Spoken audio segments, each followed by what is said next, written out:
Chapter 2, Obsession is Your Only Option.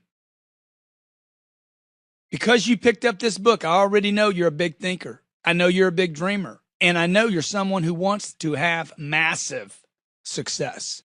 You're also probably extremely frustrated at this point in your life. You know you can do more. Every time you see others achieving greatness, you wonder, whether it's sports or business, why are they able to do that and I'm not? Those succeeding aren't necessarily smarter than you. They don't work harder than you. So why them and not you? Look, even if you're a multimillionaire today, you know the truth. You know you have the potential to be a billionaire.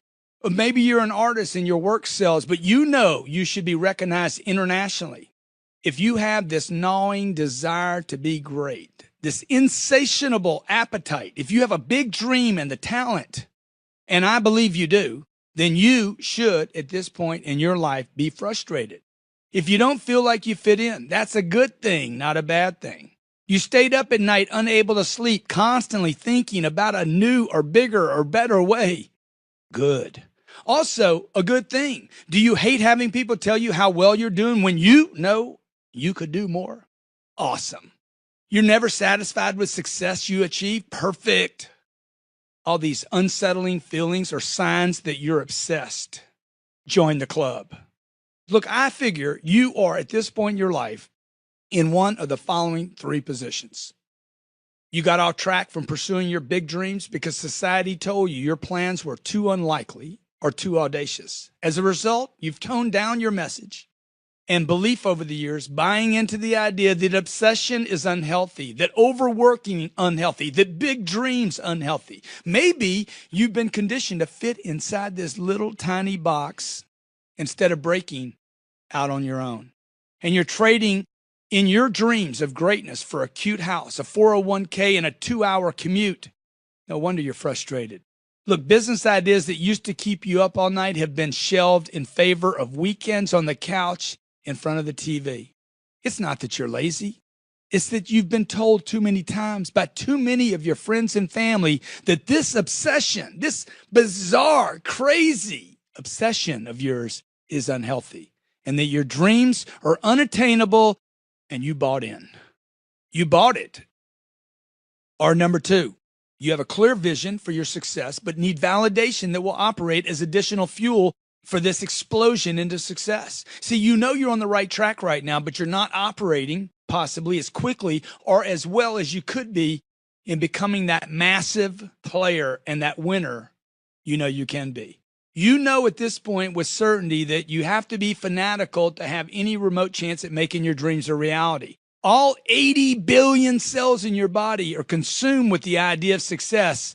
Now, you simply need to figure out how to make it happen. Or number three, this is the first time anyone has ever told you that it's okay to be the obsessive freak you always wanted to be. Maybe you're a person that knows in the back of their mind that obsession isn't a bad thing, but isn't living it yet. You picked up this book because the title somehow grabbed you. A good book title will do that. And it reminded you of what you gave up on earlier in your life, maybe a long time ago, and has made you realize how far you've moved away from that powerful force, that seed, that gnawing inside of you that maybe you have reawakened within you now. Maybe you never knew that obsession was an option, let alone the only option. Look, wherever you're coming from as you read this book, as you hold it in your hands, you've definitely watched others, no smarter than you, bring ideas to the marketplace and become millionaires, hectomillionaires, and billionaires. Enough of watching. Only you are responsible for your success. Look, the obsessed embrace the fact that they, and only they, are responsible for their success. You and only you can settle for less. At the end of the day, people may feel sympathy for you. They may offer a shoulder for you to cry on, but no one has enough emotional bandwidth or financial capacity to help you when you don't make it. There are billions of people on this planet living in daily emotional turmoil, knowing they are living and operating well below their potential. Blame whoever you want for whatever you want.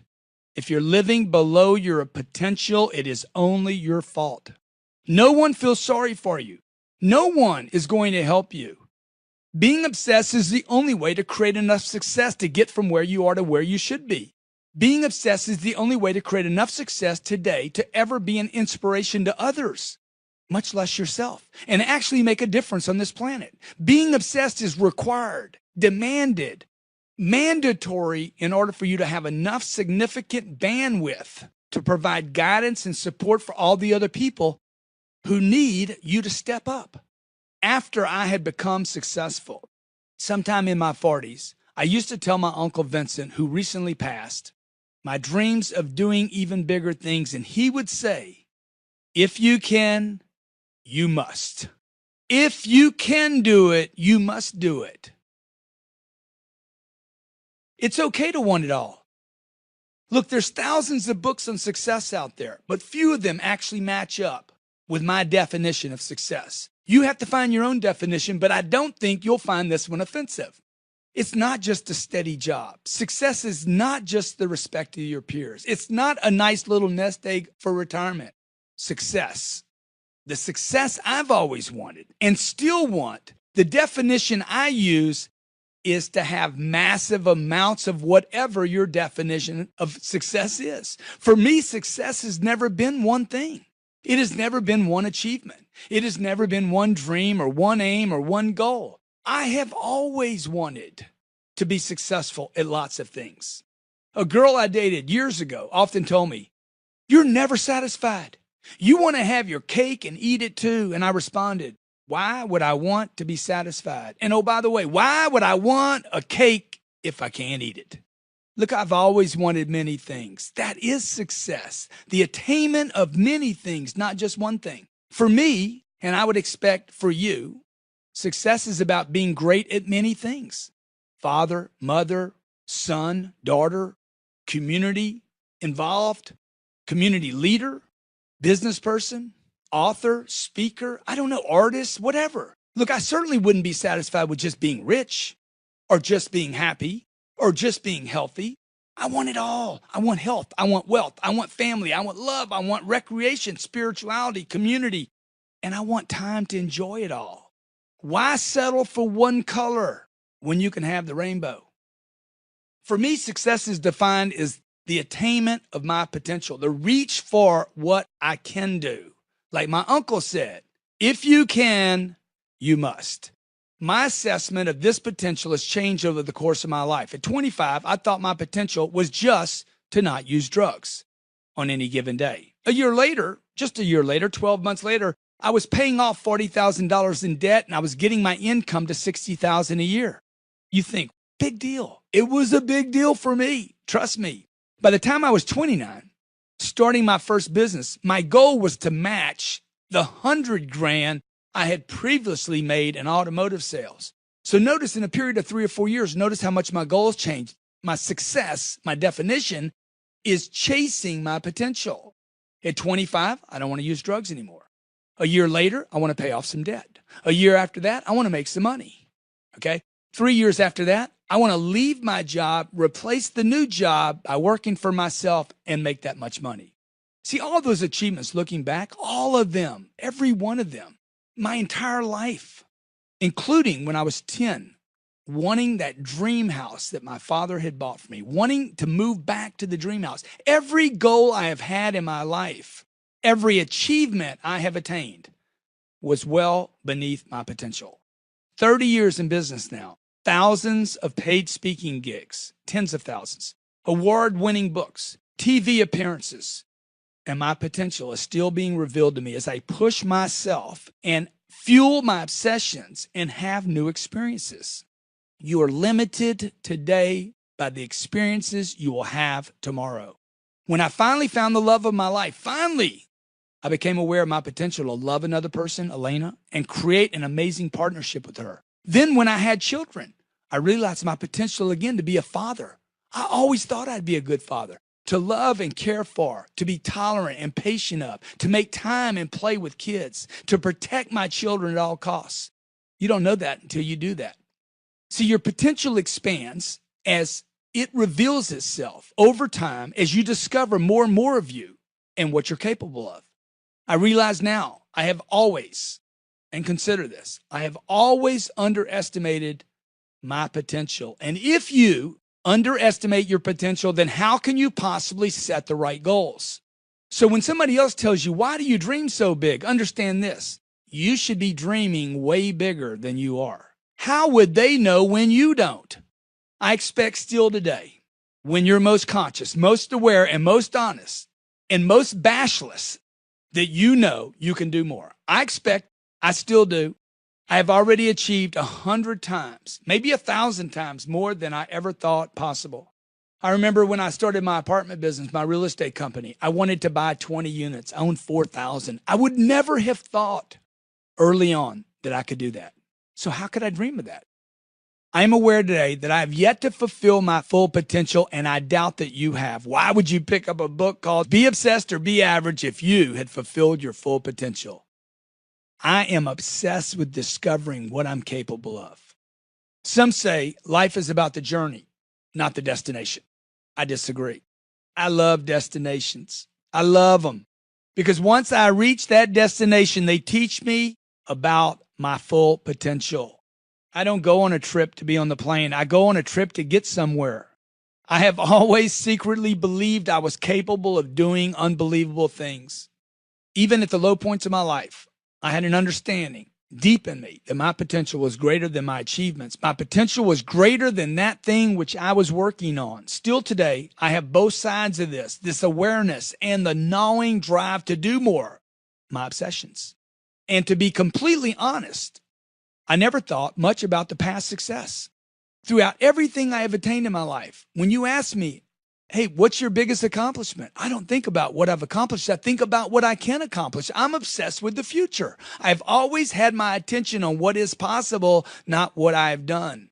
I never believe anyone says they're satisfied. I just don't believe it. I think they're delusional. These are the sick ones, those that should be labeled for what they are. Quitters. Anyone that says they're satisfied has quit on their potential, quit on their future. The guy that says, I'm living the dream. Really? What dream is that you're living, man? A dream is something that happens to you when you lay in bed and sleep at night, not something you do during the day. I hate the saying. Guys who are making dreams a reality never believe they have done enough or accomplished enough. They're obsessed with the next level. They're obsessed with the next creation, the next reality, not the dream, the reality of the dream. Those who believe, those around you, those you sleep with, your friends, you go to meetings with that work for you, those that believe they are satisfied, happy, content, listen closely, are very confused or extremely dangerous because those same people will try to persuade you unknowingly, unconsciously, or possibly intentionally. They will try to persuade you to stop trying and to be satisfied with the way you are right now. Why? Why would they do that? Why would a guy that's satisfied try to convince me to be satisfied with my own life? He's trying to make sense of his life. He's trying to make sense of the decision he has made to be satisfied. Look, anytime I've allowed myself to be influenced by others, to compromise my vision of my success, my future, my dreams, my reality that I want to create, anytime I've done that to settle for less than what I am capable, I end up settling for less than what I am capable. I convince myself I have done enough because of their influence. And I settle for something less than having it all. At that point, I become unhappy, every time irritable, bored, discontent, depressed, and angry. Dissatisfied with anything and everything around me, including my unbelievable surroundings. Have you ever seen a wealthy, rich, super rich person? They hate everything around them. Of course, they quit striving for their potential. Look, when I'm striving to achieve my full potential, I am at my happiest. I am happiest when I'm closing monster deals, solving big problems, making connections with giant players, and doing things I myself had doubted were possible. When those things happen, I become a better father, Has nothing to do with me being a father, but it makes me a better father in that moment. It makes me a better husband. It makes me a better friend, a better employer. It makes me a better member of society, a contributing member of society. It makes me a lighthouse, a beacon of hope. Hey, it makes me a better me. And a better me makes me a happier me. See, over the years, it has become popular to throw around so many useless, even though popular sayings like, life is meant to be lived. Oh, it sounds so poetic. Success is not everything, young man. See, I find myself feeling like an outcast talking about wanting more. I found myself today in today's society of settling, of people that settle, herds of people that settle for whatever leftovers is given them. I find myself feeling like an outcast, talking about wanting more. Greedy, I feel like that. Oh, I want to have it all. Like, what's wrong with you, Grant? I'm constantly pushing toward my potential, never satisfied. And when I look around society, I see everybody just eating whatever, grazing at whatever leftovers and making sense of it. It makes me feel weird. I've been heavily criticized and ridiculed by many who don't even know me, and some that do, saying I'm greedy, selfish, egotistical, never satisfied, hard to deal with, demanding. My wife has never said that about me. My kids have never said that about me.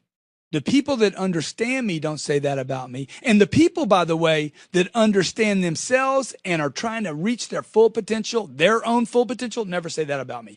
People that have created billion-dollar empires never say, I want too much. They pat me on the back and say, you can. And you should. Oh, by the way, if you can, you must. See, many of the things that people say about me are true. I can be greedy. I admit it. I can be selfish. I admit it. I can be egotistical. I admit it. And oh, by the way, I am almost never satisfied so that I can take care of my family. I know why I'm doing this. So I can take care of my dreams. By the way, they've been around a lot longer than Elena and the kids have. I can take care of my church. It needs help. And I can help my community. Certainly society needs some leadership. Since you picked this book up, I'm going to assume that you already know you want it all, even if you've maybe told yourself that it's just a pipe dream. And you want me to wake that up and inspire the obsession freak in you. Just to be sure, see how many of the following questions you answer yes to. Secretly or publicly, have you always wanted to do unbelievable things? It's yes or no. It's not maybe. Secretly or publicly, have you always wanted to do unbelievable things? Answer as quickly as possible. Do you dream of doing something that will make the entire world stand up and take notice?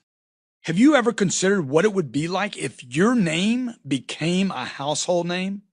Or wondered what it would be like to be famous, a celebrity, paparazzi? Would you like your name to be synonymous with a breakthrough that changed the world for the better? Just answer yes or no. Would you love to walk into a crowded room and have everyone know your name? Have you ever imagined what it would be like to fly in a private jet or even own your own? Come on, admit it. You want it all. Even if you said no to one or two things, if you get really honest, come on, Uncle G, you can tell me the truth. You deserve to have it all. You're capable of more. You deserve massive success, so abundant it can't be disrupted, can't be taken away, can't be diminished, and could never be stolen from you. Those who suggest you should settle for less than your potential are doing so because they're trying to make sense of a decision they have made to settle for less in their own lives. Actually, they didn't settle. Let's call it for what it is. They quit. They quit short of their potential and now are trying to make sense of why they did so. There is no exception to this rule. The super successful will never tell anyone to do less. The super successful would never suggest to you to settle or to be satisfied. Those who have actually made it big would never tell you your dream is a pipe dream, would never encourage you to do less, but would tell you to do more. Prepare yourself. When you commit fully to this obsession thing, you will be labeled an outlier, a freak, a weirdo. You will be labeled with diseases. The psychiatrists will want to drug you. Remind yourself, you aren't the problem. The problem with the obsessions, with those geniuses, the fanatics, the maniacs, those that refuse to settle, is not them, but the world they are living in. In the epidemic of average, I believe that one of the reasons my message can sound so shocking is that we're suffering from an epidemic of average, where quitting has become normal. So many in the shrinking middle class set their sights on what it takes to just get by, instead of what it takes to thrive and prosper, and set themselves on a course for true success. The middle class is failing to provide real freedom to anyone, and only ensures that you live a life of fear and constant worry. To understand how deep this epidemic runs, consider the following. Studies by Bankrate.com suggest that somewhere between 62 and 76% of all Americans living in the richest country on planet Earth are merely living paycheck to paycheck. Many, what used to be solid, reliable, middle-class jobs and middle-class homes are suffering. According to 2012 Washington Post article, over one half of the U.S. population is on some form of government assistance. According to Forbes, there are currently over 28 million small businesses in America, 75% which are run by solopreneurs, who by definition work alone and have no employees, which means they do everything themselves. This same study shows that of all small businesses, 92% make less than $250,000 a year, and get this, 67% of those break even or lose money. According to MarketWatch, in 2015, Americans had over $1.3 trillion in college debt. Understand that's more debt than every credit card in the United States of America combined. And by the way, what did all that college debt produce? According to a study by Career Builder, over 30% of college grads don't even work in the field they studied.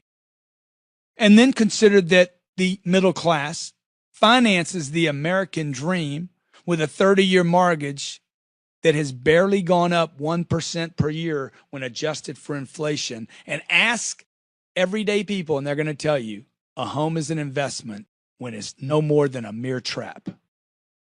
According to Gallup polls, the average American works under 35 hours a week, and almost 70% of them are disengaged at their jobs. That means they don't like what they do. Look, whether you're one of those statistics or not, hopefully you're not. But here's the problem. You're surrounded by them. You're listening to them. You hire them. You go to dinner with them. Consider all the college kids who took on student loan debt, only to have to move in back when mommy and daddy let them move back in. What about home ownership, which has gone down from almost 68% of the population to the lowest levels since 1950? By the way, how can you be obsessed when you're stuck at an address? You and I are living among these people every day. Hundreds of millions of them called the middle class, that has been so seduced, so tricked, so enamored by some fallacy of what it represents that even other countries want to recreate this middle class. You and I, living among these people, even if we are not them, and we are therefore seriously influenced by their mindset and their actions. People are failing because of how they think and how little they do. There's a popular saying, you are the composite of the 5 people you spend the most time with. What if there's 200 million of them? Look around. Look at the people you see aren't screaming success. They're validating average. Oh, fancy word for average? The middle class. People are lazy because it's tolerated. People accept the idea average because their parents and peers told them it was all right to settle for less rather than becoming obsessed with their dreams. People are settling because they see other people settle. Look, if knowledge is power, and I believe it is, then the issue that most of us are getting is that we're getting the wrong knowledge, the wrong meanings, the wrong definitions, the wrong examples. People are being encouraged to be happy, and they spend their lives trying to buy happiness with borrowed money from credit cards they must pay off with money they earn from a job that they hate. I'd rather be obsessed. People are sold on the idea if they finally get into the middle class, they'll be better off than 80% of the world, only to find themselves dumbfounded as to why they have no time for their families and no money left over for pleasure. I had a gentleman reach out to me recently and said, if you earn $19,000 a year in America, you're better than 90% of the world. I'm like, dude, you can make sense of anything. And sure, that whole we're all in this together mantra that our culture promotes sounds nice until you need some money. And you can't take care of your own dreams, your own family, your own refrigerator. Look, how can you even take care of your own neighbor if you're coming up short on your own dreams? If you can't pay your own bills, how are you going to help me pay mine? If you can't make your dreams a reality, how can you encourage me or another that they can? The fact is, you can't.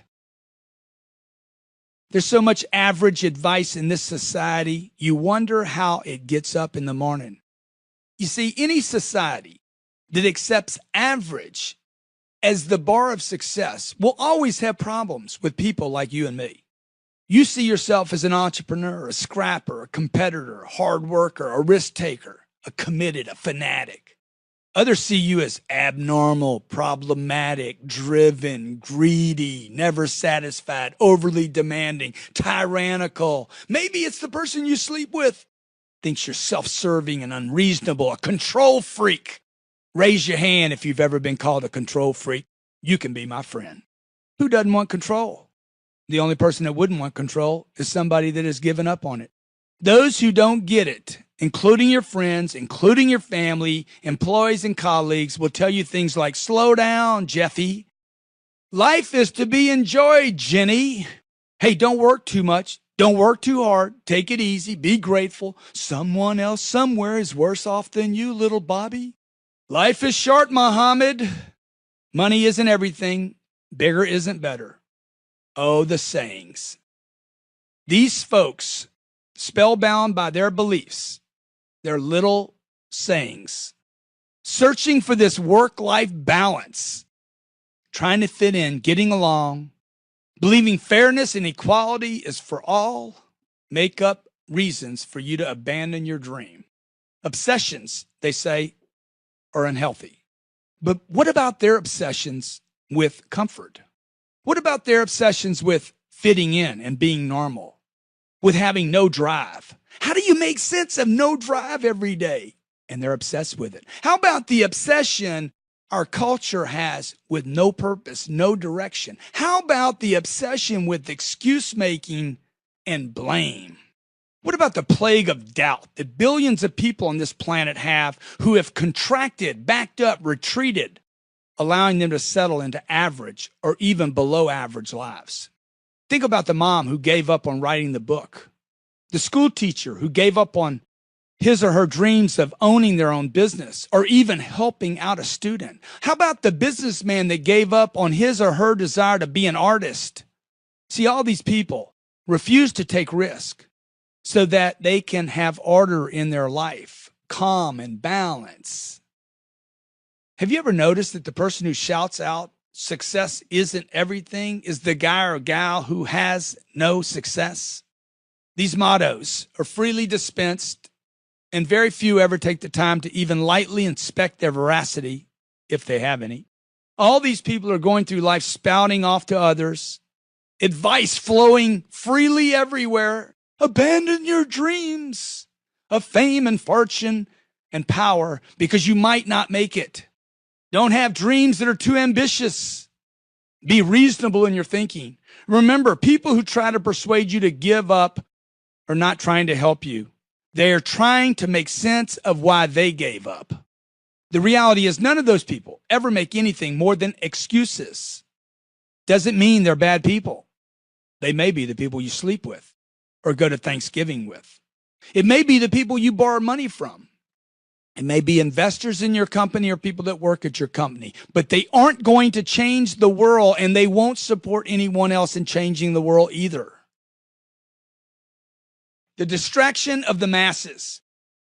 Add to that fact that every day we are hammered. You and I are hammered relentlessly with distractions, lies, political agendas, crisis, terror, and false hopes.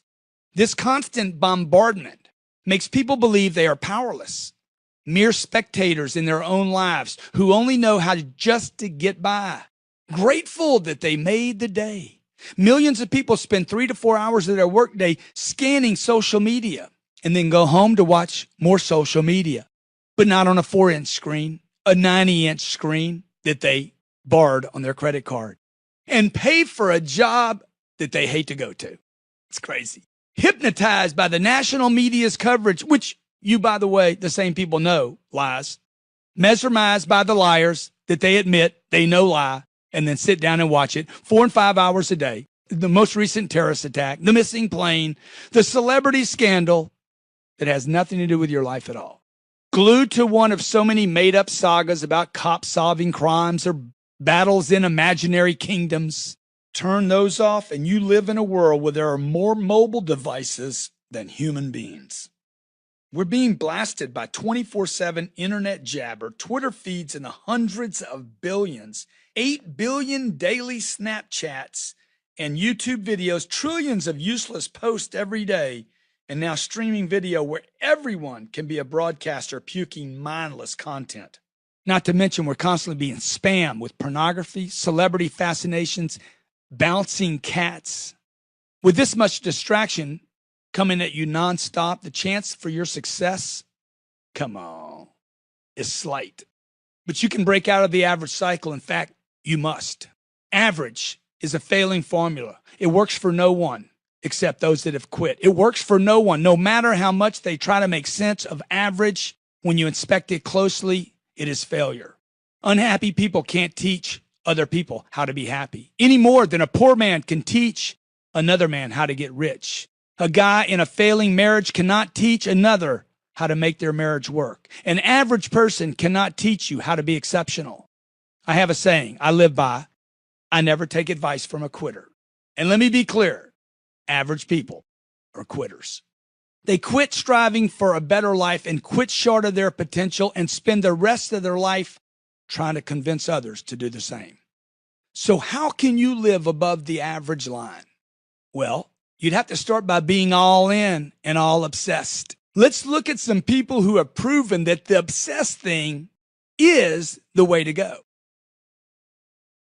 Steve Jobs said, I want to put a dent in the universe. Ping! Martin Luther King said, I have a dream.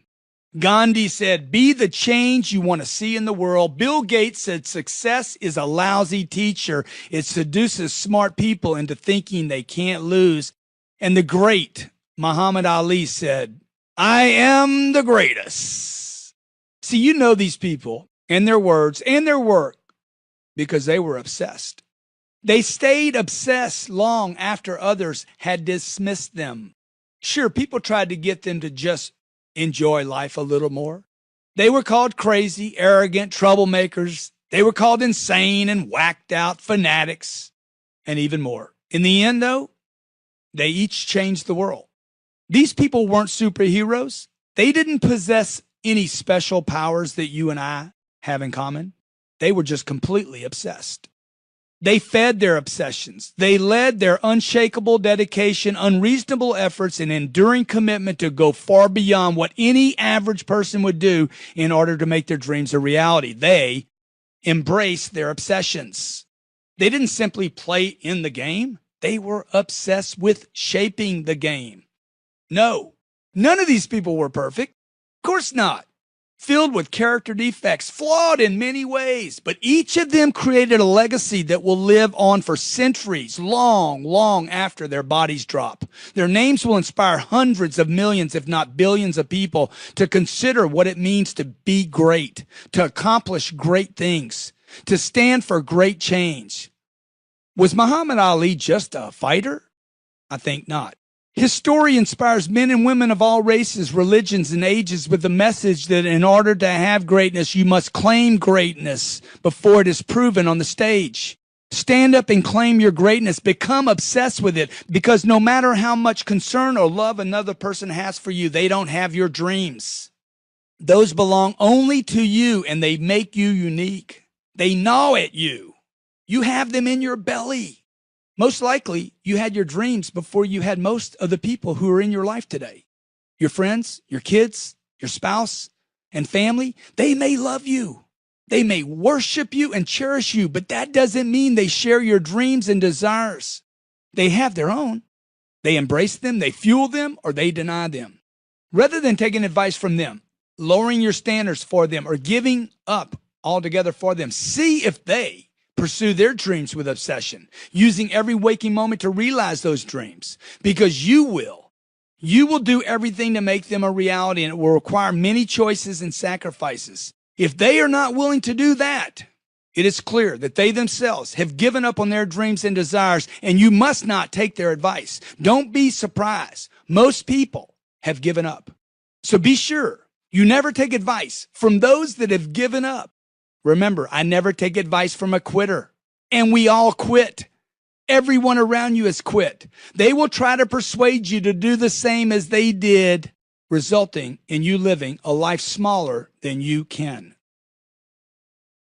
The difference between hooked on success and the obsessed. Getting hooked on the idea of success and actually being obsessed enough to pursue it are two completely different things. Just wanting to be great isn't enough. Look, I've shed sweat, blood, tears, and put my ass on the line more times than I can count to get where I am today.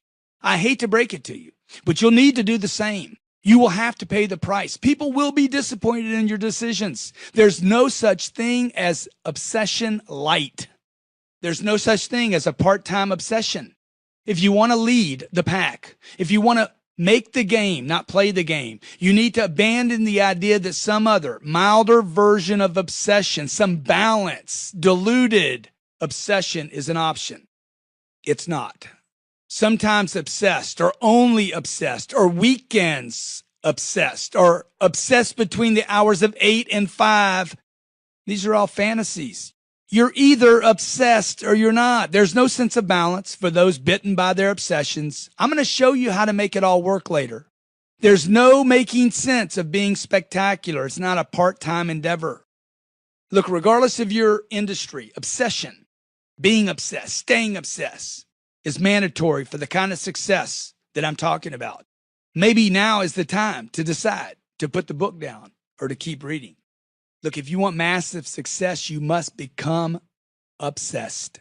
The obsessed know if they aren't all in on their venture, they will get rolled over by others who are.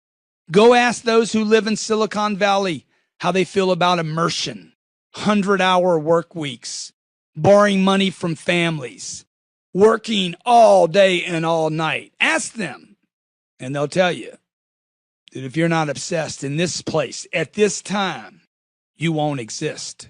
Then find someone who is obsessed with creating an amazing family, and notice how passionately they talk about family first and love of family and dedication for their family. Talk to an artist or an athlete, someone who's obsessed with and constantly improving their particular talent, and see how they come alive in that moment, talking about that thing they do, that thing they love, that thing that they are obsessed with. So you have to embrace this die trying mentality. You're going to die anyway. There can be no choices and no options. I give you permission to have no other choices and no other options. See, victory, yes, victory comes at a price, and so does settling. The problem in our society is nobody sees the price of settling. Sure, you might be totally and completely insane. I give you that. But you're not going to stop, okay? Because history shows that only the obsessed actually make it. People like Alexander the Great, Joan of Arc, Albert Einstein, Alexander Graham Bell, Thomas Edison, Elon Musk, Howard Schultz, Oprah, Vincent van Gogh, Steve Jobs, Christopher Columbus, Charlie Chaplin, Mozart, Michelangelo, Bill Gates, Mark Zuckerberg, Leonardo DiCaprio, Martin Scorsese, Jay-Z, Beyonce, Serena Williams, and on and on. There's no shortage of these people. And like them or hate them, admire them or detest them, we both know them. Whether or not you agree with their mission or how they got where they are, you cannot deny that they paid the price. They were obsessed. And that's why you and I know their names. It is not because of their art, not because of their trade, not because of their gifts. It is because they were obsessed. These are people who fought against all odds and were unwilling to settle. Sure, none of them created the exact life I want. None of them created the life you probably want because they had different dreams than you and I have. But you can use what they have done to fuel your own obsessions because they gave permission to some fanatical, unreasonable, obsessed fascination with their dreams. You and I know their names. Is there a single person we both know the name of who wasn't obsessed? I doubt it. Now let's get our names on that list. Chapter 3, what to be obsessed with. As you've been reading, you've probably been asking yourself, how do I even find the things or thing that I'm obsessed with?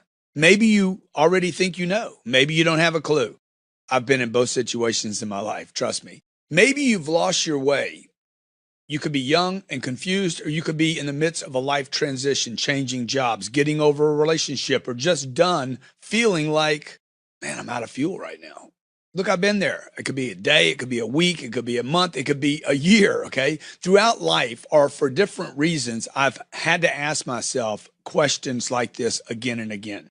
What am I doing right now? Why am I doing what I'm doing? What is my purpose right now? What is going to get me excited again? Look, when you identify why you want to achieve something, you can fully and completely get obsessed with achieving that thing.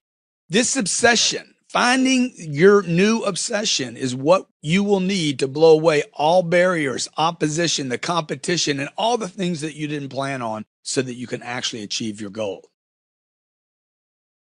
You can obsess about anything. Yes, you can obsess about anything. It's your choice. We've already talked about negative obsessions, including drugs, wasting time on social media, and all the other activities or non-activities that produce not constructive outcomes. There are also the positive obsessions. Look, you could be obsessed with spin class. That can't be bad for you. Or losing weight. It can't be bad for you until you become anorexic or start throwing up. You could be obsessed with getting in shape. I don't know how that would be a bad thing for you, but I guess it could, or doing a cleanse. Look, the truth is you can be obsessed with supporting anything and everything. It's your choice. You could be obsessed with supporting a charity. You could be obsessed with helping an ill parent or conceiving a new baby, starting life, transitioning life, or ending life. You could get obsessed about any of those three. When I'm talking about obsessions, though, I'm talking about those obsessions that are worthy of your attention, your energy, your money, and your creativity, and your commitment. I'm talking about those things that deserve your attention because they support your purpose. Look, the two are related, but they're not the same thing. I was obsessed with getting rich because my purpose was to make sure my family never had to worry. It wasn't to accumulate stuff. I was obsessed with getting rich because I wanted to take care of my family. I didn't want to have to worry like my mother did. I was tired of seeing myself and my family mentally scrape and struggle in the middle class, again, like I did as a child. Purpose is the holy grail of being obsessed for the right things. Purpose. I see purpose as a person's reason for doing something, or the reason for which someone or something even exists. Why do you exist? The why. It's the why of all whys and the fuel for all your obsessions. Man has been looking for this why for probably since the beginning of time. To get you started on the path to thinking big, then even bigger, then massively giant, it'll happen to you, I promise you. As you move toward your purpose, I'll tell you that just because I started this road of obsession doing sales in a car dealership doesn't mean I love that job. In fact, I hated that job. It wasn't anywhere close to my dream job. It wasn't a job that I thought I deserved. It wasn't even what I was passionate about. The first 2 years I sold automobiles, or barely sold automobiles in my case, I absolutely hated it. I hated the way people treated me.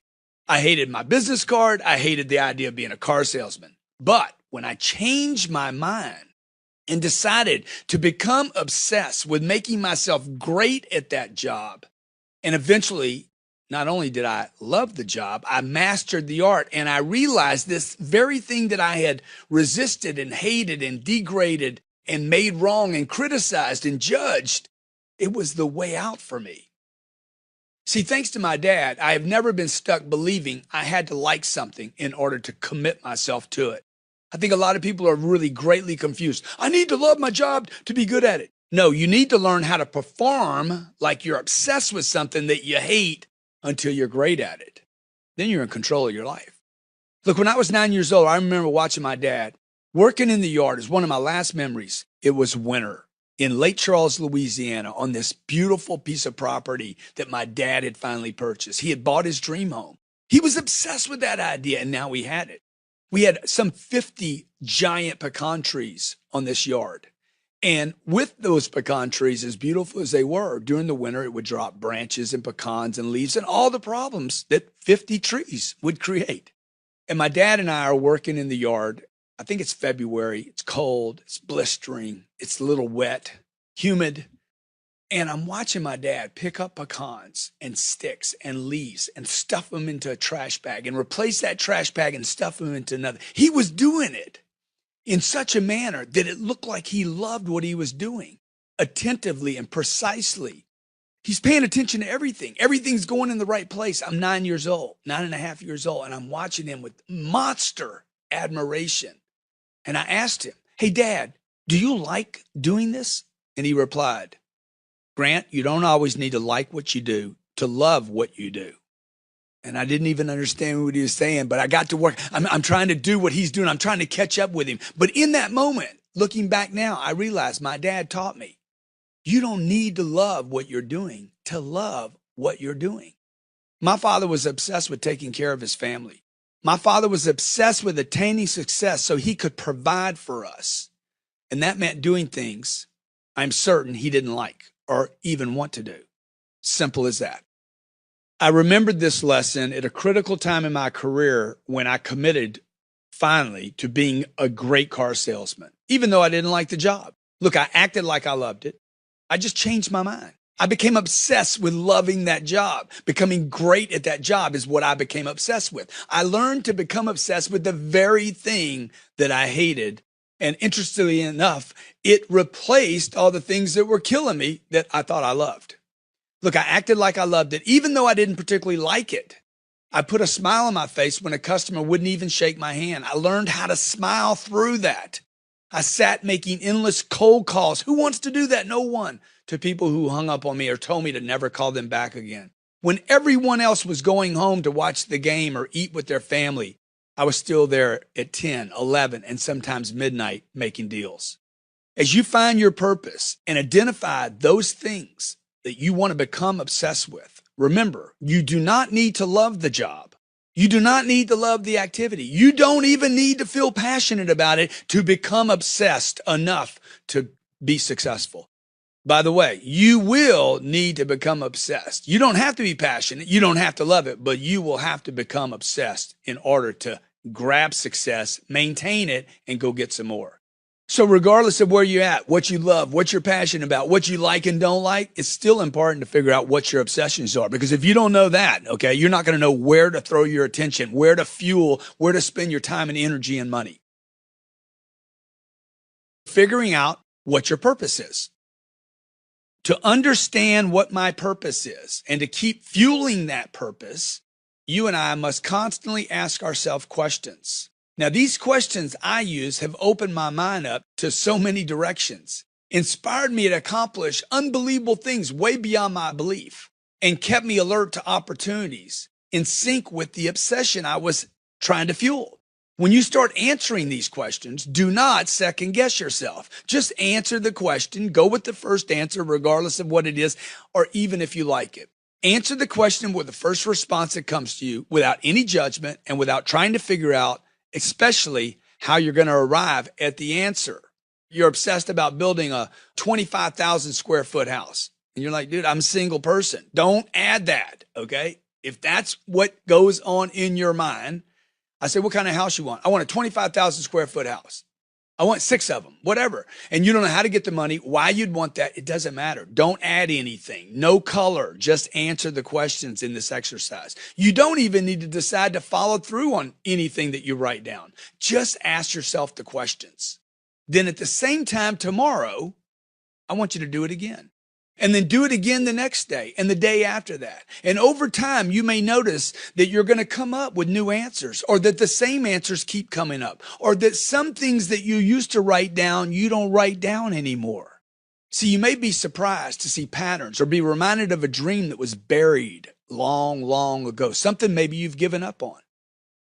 So this exercise is best done if you're able to sit down and write it down. If not, if you're driving on a long drive across country or something, then just think, take a moment and think, what's the first answer? But tomorrow when you do it, the day after that, sooner or later, you got to sit down with a piece of paper and a pencil or on a notepad on your iPhone or your Android and write it down.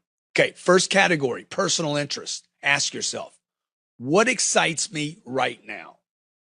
What thing, what activity, what job, what game, what excites you right now? Number 2, what's so exciting to you right now that you would do anything to accomplish it?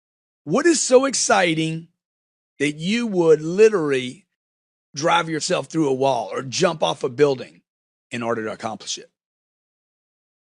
Number 3, what bores you? What bores you that you don't want to do? Tasks you're doing now, jobs you're doing now, things that you do, maybe some game you play over and over that now bores you. Number 4, what is the thing or things I have always wanted to do? Or in this case, you have always wanted to do. What is a thing or things that you have always wanted to do in your life? Could be a vacation, could be a job, it could be an adventure, it could be time off, whatever. What don't you want to do? No matter the payoff, you would not do this particular thing or activity or job or adventure, no matter how big the payoff, you wouldn't do it. What do you do that causes you to forget to eat? Remember those times where you forgot lunch, dinner, worked late into the night, realized I didn't even eat lunch today? What are those things that cause you to forget to eat? What have you been interested in since childhood? Those old dreams, those big dreams. You wanted to be an astronaut maybe, or in the Olympics. What is it you've wanted to do since you were a child? Money motivation. Ask yourself these questions. What are you willing to do for no money? You may say to yourself, nothing. I'm not going to do anything for no money. Trust me, you're doing stuff every day for no money right now. What are you willing to do for zero money? Number 2, what would you like to do for a lot of money? Like if you had your dream job, your dream activity, what would you like to do for some stupid, ridiculous, crazy bank? Number 3, if money had nothing to do with your life, what would you do with your time? If money meant nothing, what would you do with your time every day? Number 4, what amount of money would give you the security that you believe you need? $10,000, $100,000, $1 million, $10 million, $100 million, $1 billion. What's the number? Remember, first answer that comes to your mind. What amount of money would you need to have complete and total financial freedom? What amount of money would you need to have choices in your life? Different than the question before. Answer this one now. What amount of money would you need to have choices in your life? What amount of money would you need to have complete and total financial freedom? Different answer than previous. What amount of money would you need to really make a difference for the better, not just in your life, but in the lives of others? So that money category is going to get you really thinking about what is enough money? How much money do you really need? How much money do you need to have choices to make a difference in your life, to have freedom, and to make a difference in the life of others? Try doing that money exercise every day for the next 30 days and see what happens to you. Skills and talents. What can you do better than anyone? What is the skill or the talent that you have that makes you better than anyone else on this planet? Put something down. Even if you're not believing in yourself or feeling good right now, write down something. Number 2, what are some of your native skills? Native being native to you. They're just original. They're yours. You don't even know where they came from. Skills that are almost not even learned. They're innate to you. You have them. What have you always been good at? First answers only. What have you always been bad at? Can't be good at everything. What skills or talents do you have that you ignore? Is there a skill or talent that you're ignoring, that you had, that you used to use, that you are now not using, that you're ignoring, that maybe you're actually denying in yourself? What are you terrible at and shouldn't ever be doing?